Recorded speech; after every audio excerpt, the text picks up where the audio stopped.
पहला क्या है, जो फर्स्ट है आपका वो है लीडिंग स्ट्रैंड। लीडिंग स्ट्रैंड, ध्यान से देखिए, ये है आपका लीडिंग स्ट्रैंड। तो क्या होता है कि आरएनए प्राइमर, ध्यान से देखिएगा, RNA primer at 5 prime end form a continuous strand with 5 prime to 3 prime polarity chord, इसी को हम लोग क्या कहते हैं, लीडिंग स्ट्रैंड। ये क्या हो गया, लीडिंग स्ट्रैंड। आरएनए प्राइमर क्या किया, एक कंटीन्यूअस डीएनए के स्ट्रैंड का फॉर्मेशन किया जिसकी पोलैरिटी 3 प्राइम 5 प्राइम से 3 प्राइम, ये कंटीन्यूअस है, ध्यान से देखिए। दूसरा जो है लैगिंग स्ट्रैंड के बारे में देखिए, लैगिंग स्ट्रैंड के बारे में देखिए। जो दूसरा है आपका लैगिंग स्ट्रैंड, और उतारते भी रहेंगे आप, लैगिंग स्ट्रैंड।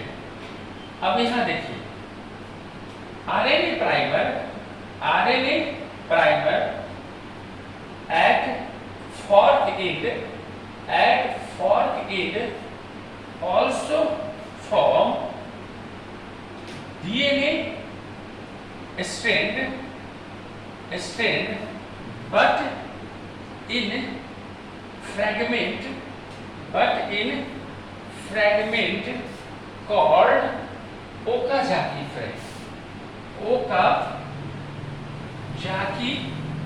फ्रैगमेंट। टुकड़ा टुकड़ा में बनाता है, इसलिए इसको हम क्या, इस फ्रैगमेंट को क्या नाम है, ओकाजाकी फ्रैगमेंट। ध्यान से देखिए, ये ओकाजाकी फ्रैगमेंट, एक ओकाजाकी फ्रैगमेंट जब हम वो ज्वाइन हो जाएगा, सील्ड जब हो जाएगा, तो वो क्या बन जाएगा, लैगिंग। अभी देखिए, यहीं से आपको प्रूफ हो जाएगा कि डीएनए का रेप्लिकेशन सेमी डिसकंटिन्यूअस। देखिए, सेमी डिसकंटिन्यूअस का मतलब दोनों डिसकंटिन्यूअस है, ये तो कंटिन्यूअस है, और ये क्या है, एक दूसरा स्ट्रैंड जो है वो डिसकंटिन्यूअस है, इसलिए इसको हम लोग क्या कहते हैं, सेमी डिसकंटिन्यूअस कहते हैं। तो लैगिंग स्ट्रैंड जो होती है, वो जो फॉर्क एंड पे आरएनए का प्राइमर है, वो ओकाजाकी फ्रैगमेंट बना करके, और वो क्या करती है, लैगिंग स्ट्रैंड का निर्माण करती है। जब डीएनए लाइगेज से वो जुड़ जाती है, लाइगेज जब उसको ज्वाइन कर देगा, तो आप उठाते नहीं रहेंगे। अब यहाँ एक चीज और देखिए, कंपटीशन में आने वाली बात, जिससे मेडिकल में क्वेश्चंस आते हैं, उसके बारे में आप देखिए, आप उतारते भी रहेंगे, ऐसा नहीं कि बाद में ये कहेंगे कि हमने नहीं उतार पाया। अब देखिए, ये जो ओकाजाकी फ्रैगमेंट है, ओकाजाकी फ्रैगमेंट, देखिए नीट में जो क्वेश्चंस यहां से आते हैं, प्रोकैरियोटिक ओकाजाकी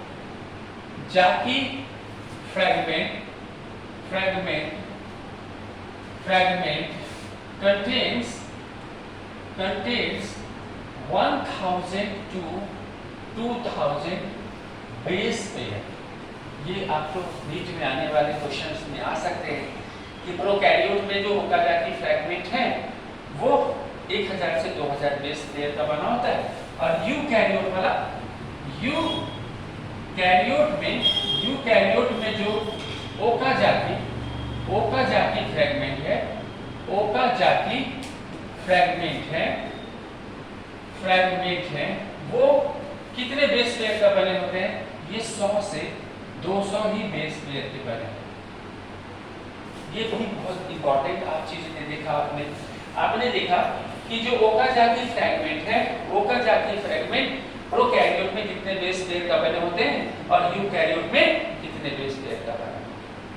तो यहाँ जानने के बाद हम लोग एक चीज आए, ये जो फ्रैगमेंट बन चुकी है, ये जो ओकाजाकी फ्रैगमेंट है, ओकाजाकी फ्रैगमेंट जो है किससे सील्ड होती है, ओकाजाकी फ्रैगमेंट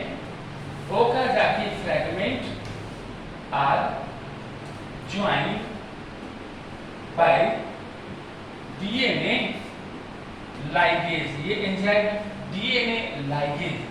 डीएनए लाइगेज क्या करता है, इस गैप को सील कर देता है, इस गैप को भर देती है, फॉर्मिंग लैगिंग स्ट्रैंड। यहाँ पे अब लैगिंग स्ट्रैंड बन गया। तो लैगिंग स्ट्रैंड का जो है, लैगिंग स्ट्रैंड की पोलैरिटी बताइए। लैगिंग स्ट्रैंड का, ये जो लैगिंग स्ट्रैंड है, इसकी जो पोलैरिटी हुई, पोलैरिटी किधर हो गई, इसकी पोलैरिटी हो गई 3 प्राइम से 5 प्राइम। लीडिंग का पोलैरिटी 5 से 3 प्राइम, लैगिंग का पोलैरिटी 3 से 5। नहीं, ये अब देखिए जैसे ये स्ट्रैंड बन जाएगा, तो अभी तो अनजिप कहां से हुआ था, यहीं तक। आफ्टर फॉर्मेशन ऑफ क्या होगा, after formation of leading and lagging strand, more DNA part gets unwound to proceed this process।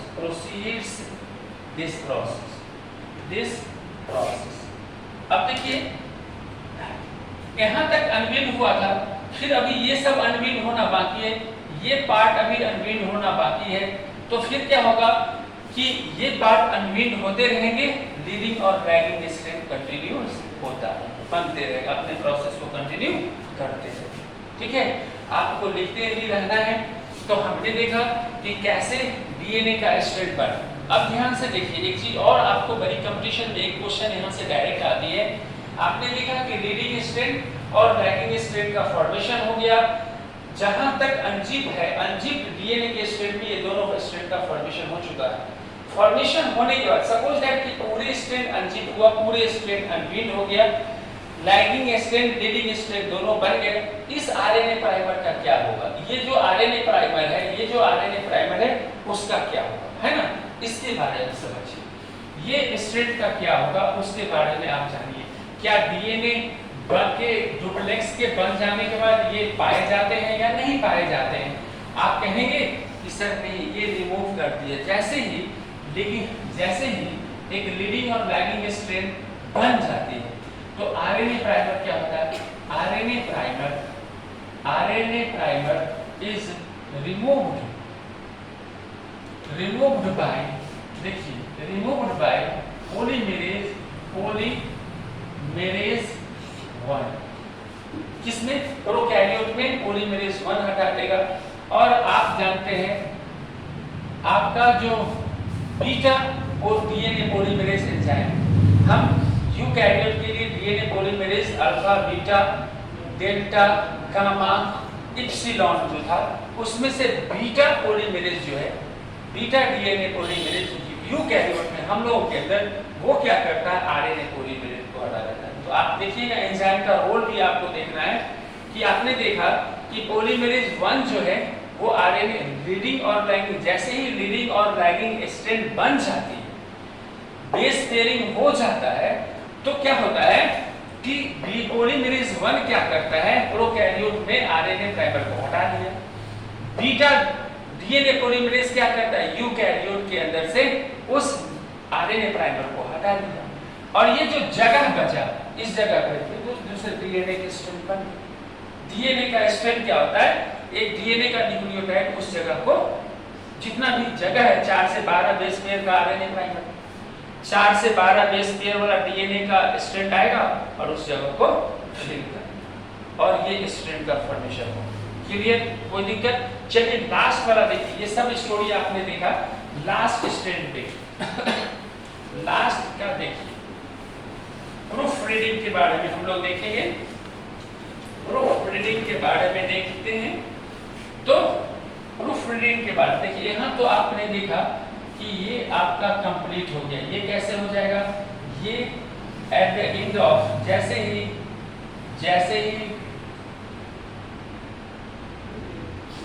Leading और लैगिंग स्ट्रैंड बन जाएंगे, जैसे ही लीडिंग, देखिए ये लीडिंग स्ट्रैंड है, ये कौन है, लीडिंग स्ट्रैंड है। जब बन जाएगा फिर से देखिए ये बेस पेयरिंग हो गया, देखिए बेस पेयरिंग हो गया। फिर यहाँ देखिए ये पूरा सील्ड हो गया डीएनए गायरे से, ये भी पूरा सील्ड हो गया। देखिए ये बेस पेयरिंग हो गया, बेस पेयरिंग हो गया। इसकी पोलैरिटी 5 प्राइम से 3 प्राइम दिए हैं, इसका पोलैरिटी कितना दिए हैं, 3 प्राइम से 5 प्राइम दिए। ठीक है, अब देखिए जैसे ही कंप्लीट होने के बाद यहाँ देखिए आपके पास 2 डीएनए स्ट्रैंड बन गया।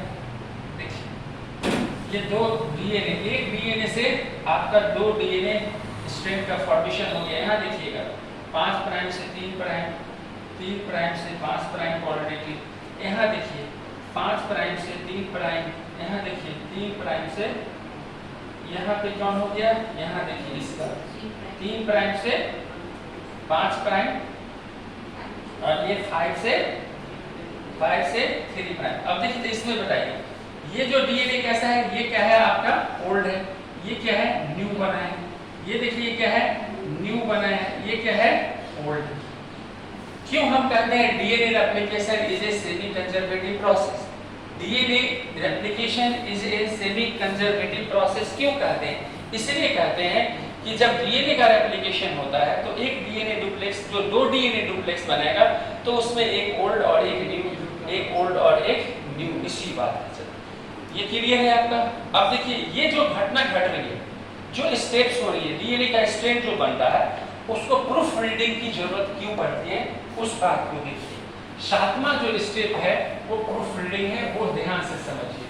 7वां स्टेप है प्रूफ रीडिंग का, प्रूफ रीडिंग का स्टेप ध्यान से देखिए। प्रूफ रीडिंग जो रेप्लिकेशन, ध्यान से समझेंगे, जो रेप्लिकेशन हुआ है वो सही रेप्लिकेशन हुआ है कि नहीं हुआ, इसकी जांच करने को हम क्या कहते हैं, प्रूफ रीडिंग कहते हैं।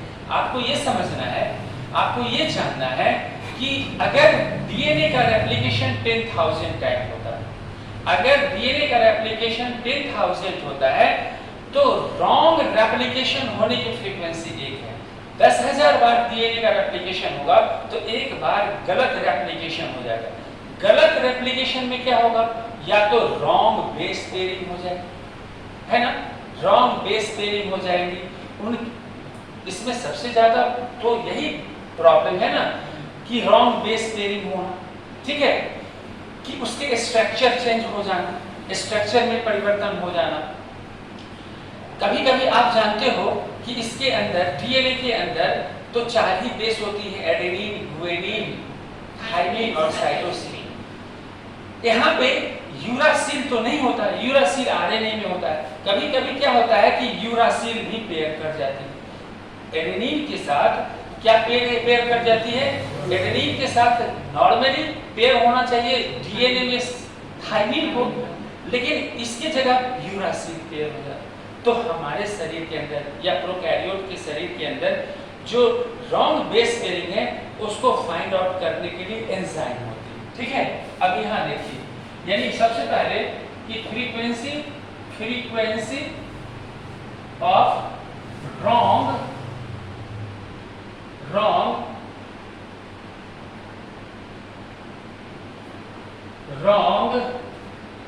replication is 1 in 10,000 replication। अगर 10,000 बार रेप्लिकेशन हुआ है तो एक में रॉन्ग रेप्लिकेशन हो सकता है, ठीक है। इसका पता क्या, it is find out by polymerase 1, किसमें, प्रोकैरियोट में, and polymerase alpha in eukaryote. Polymerase 1 किसमें हो गया, प्रोकैरियोट में, डीएनए पॉलीमेरेज अल्फा किसमें, यूकैरियोट में। ये रॉन्ग रेप्लिकेशन को पहचानता है। रॉन्ग रेप्लिकेशन में ज्यादा क्या होता है, गलत बेस पेयरिंग। रॉन्ग रेप्लिकेशन में ज्यादा क्या होता है, रॉन्ग बेस पेयरिंग, ठीक है। तो रॉन्ग बेस पेयरिंग जो होती है, रॉन्ग बेस पेयरिंग ये जो रॉन्ग बेस पेयरिंग है इसी का पता लगाना। कभी कभी पॉलीमेरेज 1 फेल कर जाता है इस चीज को रॉन्ग बेस पेयरिंग पता करके, ठीक है। बहुत सारे एंजाइम है ना, और भी दूसरे टेक्निक है जिसमें हम रॉन्ग बेस पेयरिंग को फाइंड आउट कर लेते हैं, ठीक है। रॉन्ग बेस पेयरिंग को पता लगाया जा सकता है। तो रॉन्ग बेस पेयरिंग का वेरियस एंजाइम और पॉलीमेरेज 1 या जो अल्फा पॉलीमेरेज है ये क्या करता है, ये रॉन्ग बेस पेयर को पहचान लेता है। जैसे ही पहचान होती है वो क्या करता है, तुरंत रिवर्ट कर जाती है, फिर से रेप्लिकेशन शुरू करती है। जहां रॉन्ग बेस पेयरिंग है उसको राइट करके एडेनिन को थाइमिन के साथ, साइटोसिन को गुआनिन के साथ या गुआनिन को साइटोसिन के साथ बेस पेयर करके करेक्ट डीएनए का स्ट्रैंड का फॉर्मेशन करता है। तो अभी आपने डीएनए का रेप्लिकेशन के बारे में समझा, डीएनए के रेप्लिकेशन के बारे में जाना।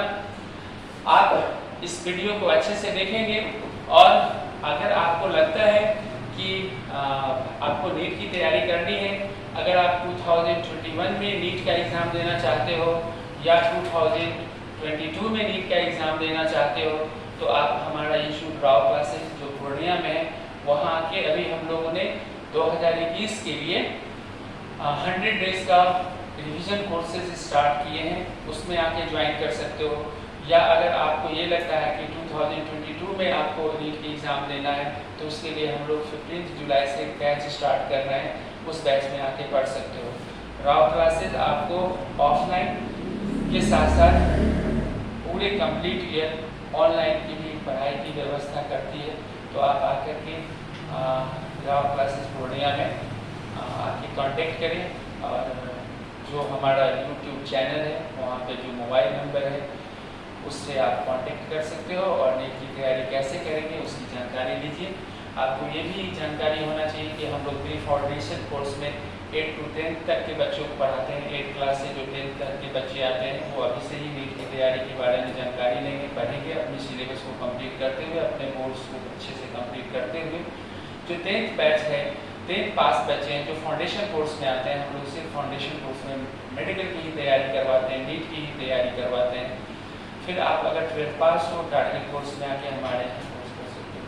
Thank you for watching this video. Thank you most.